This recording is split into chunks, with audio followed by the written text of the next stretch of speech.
நம்ம எதனா ஒரு குற்றம் செஞ்சோம் அப்படின்னா அந்த குற்றத்திலிருந்து நம்ம வேணா தப்பிச்சிடலாம். ஆனால் ஒரு காலமும் குற்ற உணர்ச்சியிலிருந்து தப்பிக்கவே முடியாது. அதுக்கு ஒரு சிறந்த உதாரணமாக ஒரு கதையை சொல்லலாம். ஒரு ஊரில் வேலு நாட்டார் அப்படின்னு சொல்லி ஒருத்தர் ஹோட்டல் நடத்திட்டு வந்தார். அவருடைய கடையில் தினமும் சாப்பிட்றதுக்கு ஒரு முதியவர் ஒருத்தர் வருவார். அவருக்கு ஒரு நாள் வழக்கம் போல் சாப்பாடு பரிமாறிக்கிட்டு இருக்கும் போது சாம்பாரை கலக்கி அவருக்கு ஊத்துறாரு. அந்த நேரத்தில் அந்த கடையில் வேலை செய்கிற ஒருத்தன் திபுன்னு ஓடியாரான். ஓடி அந்த வேலு நாட்டாருடைய காதில் ஒரு விஷயத்த சொல்கிறாப்புல. இதை கேட்டு பயங்கரமாக அதிர்ச்சி அடைகிறாரு. அதுக்கப்புறம் போயிட்டு என்ன பார்க்குறாரு அப்படின்னா, அவர் வாளியில் வச்சுட்டு இருந்தார் இல்லையா அந்த சாம்பார், அவர் பெரிய அந்த பாத்திரத்திலேருந்து எடுக்கும் போது கீழே ஒரு பாம்பு செத்து கிடக்கு. இதை அவர் பார்க்காம அந்த சாம்பாரை அந்த முதியவருக்கு அவர் பரிமாறிடுறாரு. அவரும் சாப்பிட்றாரு. இப்போ என்ன ஆகுது அப்படின்னா, அவருக்கு ஒரே பதட்டம். ஐயோ பாம்பு செத்து போயிருக்கு, தெரியாமல் பார்த்தீங்கன்னா நம்ம அவருக்கு அந்த சாம்பாரை ஊற்றிட்டோமே, அவரே சாப்பிட்டுட்டாரு, இது பார்த்தீங்கன்னா என்ன ஆகும் தெரியாது, அவர் பார்த்தீங்கன்னா இறந்துட்டார் அப்படின்னா இவரை பார்த்தீங்கன்னா குற்றமில் மாட்டிப்பாரு அப்படின்னு சொல்லி பயங்கரமாக வேதனைப்படுறாரு.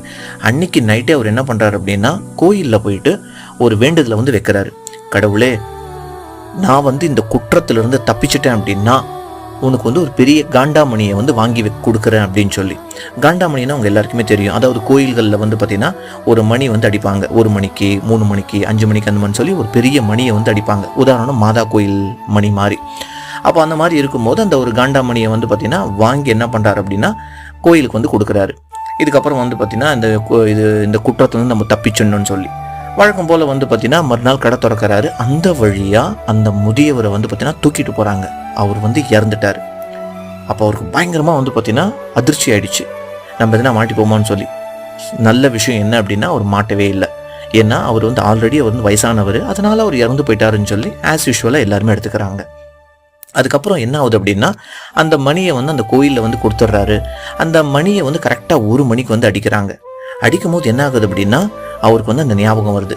அந்த சாம்பார், அந்த செத்துப்போன பாம்பு, அந்த முதியவர். அதுக்கப்புறம் 4 மணிக்கு அடிக்கிறாங்க. திரும்ப அவர் பார்த்தீங்கன்னா ஒரு நிமிஷம் நின்று யோசிக்கிறாரு. அந்த முதியவர், அந்த சாம்பார், அந்த பாம்பு, இந்த மாதிரி ஒரு தடவை அந்த மணி அடிக்கும் போது அவருக்கு அந்த குற்ற உணர்ச்சி பார்த்தீங்கன்னா குற்றத்திலிருந்து தப்பிச்சிட்டாரு. அந்த குற்ற உணர்ச்சியிலிருந்து தப்ப முடியாமல் மீள முடியாமல் ஒரு நாளும் புழு மாதிரி பார்த்தீங்கன்னா நெளிஞ்சு பார்த்தீங்கன்னா அவர் கஷ்டப்படுறாரு. உடனே அவர் என்ன பண்ணுறாரு அப்படின்னா போயிட்டு அந்த கோயிலில் பேசுகிறாரு. நான் வாங்கி கொடுத்த மணியை எனக்கு தயவு செஞ்சு திருப்பி கொடுத்துருங்க, நான் எவ்வளோ வேணால் அதுக்கு பணம் கொடுக்குறேன் அப்படின்னு சொல்லி. இப்போ இந்த கதை மூலிமா நம்மளுக்கு என்ன தெரியுது அப்படின்னா, நம்ம யாருடைய மனசெல்லாம் நம்ம பார்த்தீங்கன்னா நோகடிச்சிருக்கோம் அப்படின்னா அந்த குற்றம் நம்மளை அந்த குற்றத்துலேருந்து நம்ம தப்பிச்சிடலாம். ஆனால் ஒரு காலமும் நம்மளுடைய உள்ளுணர்வு, அதாவது நம்மளுடைய குற்ற உணர்ச்சியிலேருந்து நம்ம தப்பிக்கவே முடியாதுங்க. இதை மனசில் வச்சுக்கிட்டு எல்லாருக்கிட்டையும் நிம்மதியாக சந்தோஷமாக பழகுங்க. நன்றி.